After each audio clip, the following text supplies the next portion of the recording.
the beef, stop the killing. Put the guns down, put the guns down, put the guns down. Light your hands up, put the guns down. Light your hands up, put the guns down. Light your hands up.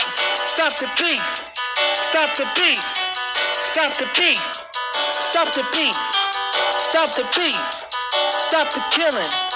Put the guns down, put the kids up. Put the guns down, put the kids up. Put the guns down. Hey there, beloved. Yours truly, Mr. Uncut.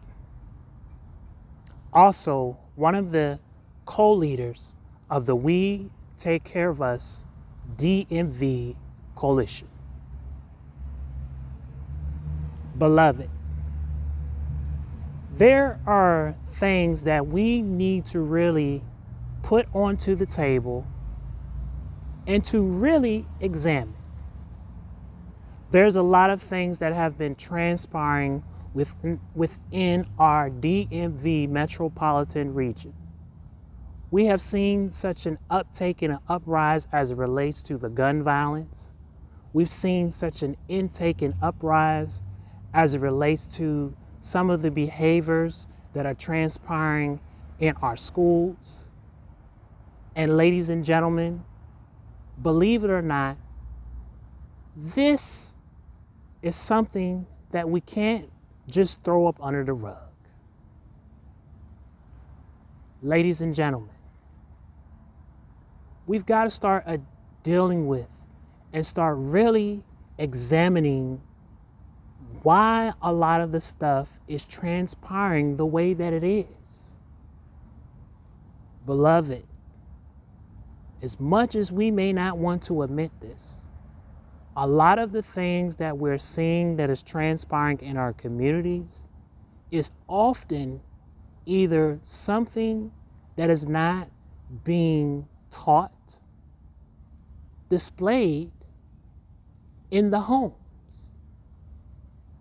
An example, individuals say, why is it that there are so many youth and teens that are name calling each other names such as stupid, ugly, those type of names? Are we really paying attention? Those that are guardians, those that are parents? What kind of process, what kind of molding is transpiring as individuals, or children, our youth, our teens, and adolescents are being raised? What are some of the things that guardians are talking about toward the children? Are they using names themselves that have often began to be embedded? And then what are these names that are transpiring and coming forth from the guardians? What are some of the guardians actually saying to the youth? I want you to think about that for a second. Are you saying things like, you dummy, you stupid, you retard, you ain't gonna never be nothing? You're gonna be dumb just like your father? You're gonna be dumb just like your mother? My brothers and sisters, do you see what has happened? The structure, the structure from within home. How are the children being raised? Are they being affirmed? Are they only constantly being grilled for when they do wrong? Are the levels of good behavior truly being exemplified in the youth, in the children? Like, are there guardians and parents that actually take the time to recognize and to actually say, you know what, I'm proud of you? Are there words that are affirming individuals that will cause one to be able to have a wholesome outlook on life? What is the environment like at home? Yeah, I know individuals say words, they're just words. Yeah, they are words, but words have power. When you call somebody dummy, when you call somebody stupid, when you call somebody and say somebody is retard, or they're retarded, or when you say things like they're dumb, those are triggers. Those are guns, believe it or not. Those are guns that are actually causing harm to our children. And if there is no proper structure that is being implemented, those same words will be used in the classroom setting. They will be used in other social settings, because this is what has been embedded in them from the very foundation of their home. Let's talk about something else. You know, when you think about change, people often think that you got to become a politician in order to make change within the community. Politics has its proper perspective. It has its proper place. Government has its proper place. Being a millionaire, billionaire has its proper place. But can money buy love? Can money buy empathy? Can money buy compassion? Can money buy purpose? See, these are things that we need to really take a look and examine. In the We Take Care of Us movement coalition, we strive to create safe spaces, a way where individuals can be themselves. We believe in positive affirmation. We believe in speaking life. We believe in uplifting and upbuilding individuals.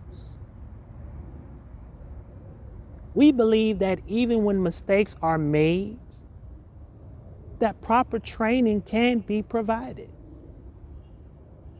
We don't believe in, well, if somebody messes up, then you discard them, or you don't give them a second chance, or you don't extend grace. You know, something that is not really being taught in our institutions is conflict resolutions. Oftentimes, what is being displayed in our society is, if a person has a disagreement, then that means all of a sudden that he or she has some form of hate. We have fallen into this trap, into this pit, that if a person doesn't agree, that makes them almost as if that they are nothing. A person can say Advil works for their headaches. Another person can say Tylenol works for their headaches. Another person can say ibuprofen. Another person can say naproxen. Ladies and gentlemen, I think you kind of get the drift of what I'm saying, right? Diversity makes a greater collective. The issue that we often use are bridges that should connect us to be closer. But in actuality, we use bridges that sometimes create a way of division, a way of divide and conquer. We got to be careful about doing that. You know, religion has its place. But when are we going to get to the place and the position where humanity becomes the religion? Sometimes we get caught up in these different barriers, these ledges that divide and conquer. We use social status. We use political status. We use a lot of things that at the end of the day, if we are not careful, we've got to always recognize that one is a human being. One is a human being. If you see your brother or your sister on the side of the road, are you going to ask them, are you Republican? If you see them stranded on the side of the road, are you going to ask them, are you Democrat? Because if you're a Democrat, I can't help you. I'm not going to help you I'm not going to help give you a lift. I'm not going to help give you a jump. Believe it or not, those things are creating the divide and conquer. Ladies and gentlemen, we have got to get to a place and to a position in our lives that we have got to start caring for one another. That we have got to take whatever gift that we have and we've got to use it for the greater good. You don't always need money to make a change. You don't always need a politician you don't always need a politician to make change. Sometimes the only thing that you need is the passion, the will, the drive, and the courage.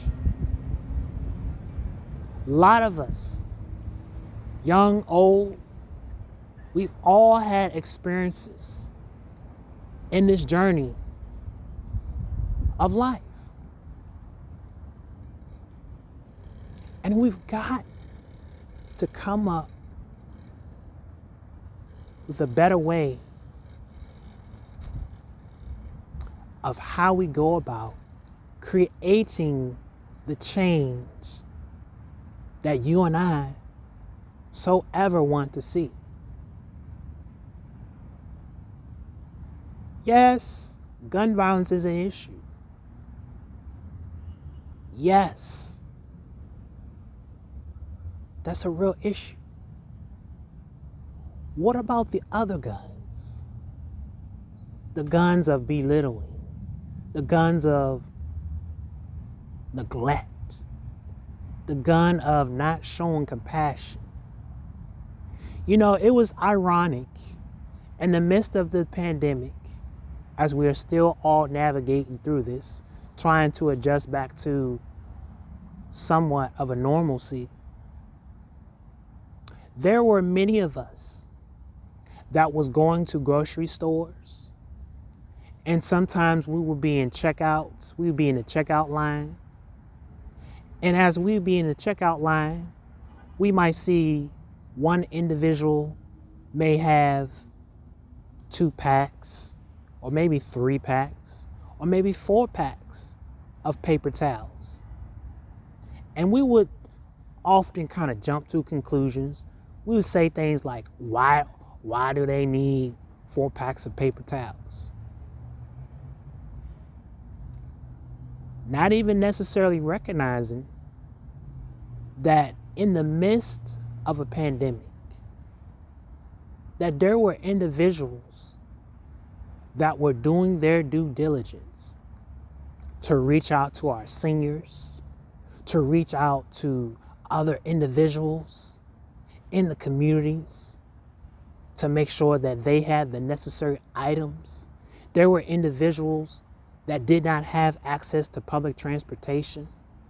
There were individuals that was networking, that was communicating with one another, that was saying, hey, while I'm going to the store, what is it that I can get my next door neighbor? There were senior citizens who did not necessarily have the capability of mobilization to being able to get up and move around as some of us able-bodied individuals could do. So there were individuals that were making sure that they weren't just necessarily taking care of their household, but they was making sure that they were taking care of their neighbors. You see that right there, my brothers and sisters? We talk about racism. We talk about bigotry. Sometimes, if we're not careful, the very thing that we don't like, if we're not having a different outlook, a different perspective, the very thing that we don't like ourselves, we almost can become. Generalization, generalizing an individual. Yeah, a lot of us should have, in the midst of the pandemic, have really taken the time to push the pause button, to really reflect and really think about how is it that I can display true, genuine love? How is it can I display true, genuine compassion? How is it that I can really show my empathy for one? There were several lessons that a lot of us should have gotten in the midst of this pandemic. And believe it or not, there are still lessons that we can learn in the midst of this pandemic. I'm not going to tell you how long this pandemic is going to be here. No, that's not my job. That's not my perspective. But I will say this. Regardless if the pandemic is here or not, this is still a time for us to reach out with open arms. This is the time to open our heart. This is the time to reflect. What is it that I am doing to make a greater change for my community? Am I just sitting on the sidelines complaining? Am I just sitting on the sidelines calling certain people out and not utilizing what I do have, the greatness that's on the inside, to make and to bring about a greater good work? Not just for ourselves, but for somebody else, it doesn't take much. It doesn't take much to become a listening ear. It doesn't take much to send out a text to say, hey, I'm checking on you, brother. I'm checking on you, sister. I love you. Is it anything that I can do? Paying it forward doesn't always mean that it has to be something ginormous. The smallest act of kindness, that right there within itself is big. Some people just need a listening ear. Some people just need the fact of being hugged. We all can do something to create a greater change. It's a lot of work out there for you and I to put our hands to the plow to bring about that greater change. As I stated a few moments earlier, you don't necessarily have to be a politician to make a change. Politicians have a place for change to be made. No, you don't necessarily have to become a preacher in order to make the change, but preachers do have a place in society that do bring change. Simply what I'm saying, my brothers and sisters, is this. We all have something that we've been gifted with, and we all have the ability to make a change for the greater good. So the question, as closing out, will you and I be the ones sitting on the sidelines, complaining, murmuring about the conditions of our communities? Or are we going to be the ones getting up off of the sidelines, getting into the race, and becoming the change that you and I want to see? Are we going to lend that helping hand? Are we going to watch the words that we use to belittle one another? Are we going to be moved in a way where we're bullying people? Are we going to be moved in a way where we're not going to extend the same grace if a person makes a mistake? Are we just going to outright just discard them? My brothers and sisters, disagreements are going to happen. They're going to come. You know, my brothers and sisters, in the civil rights movement, there were multiple leaders that had differences of opinions that were different from amongst each of the individual leaders. Two of the beloveds were Dr. King and Malik Shabazz, aka known as Malcolm X. Yes, they had their differences. Eventually, though, they realized their differences should not interfere with bringing about liberation and freedom for the people. So I leave you here with this.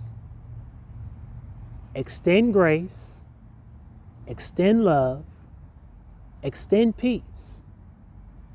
By all means, try to promote love, harmony, and unity in the community.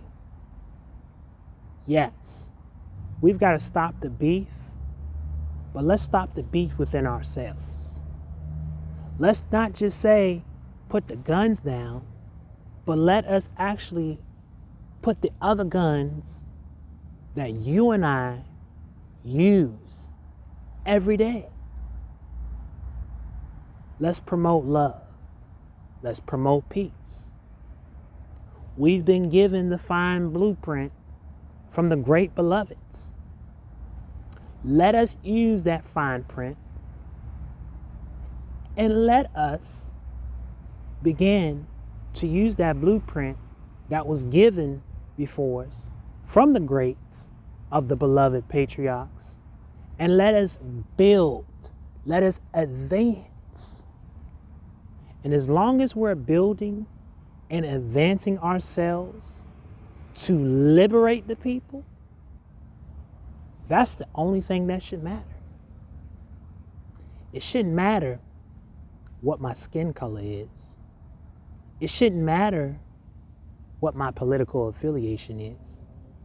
The only thing that should matter is my genuine love for my brother and my sister. The motto for the We Take Care of Us movement is, let's become the change we want to see. Prayers up, guns down. Peace.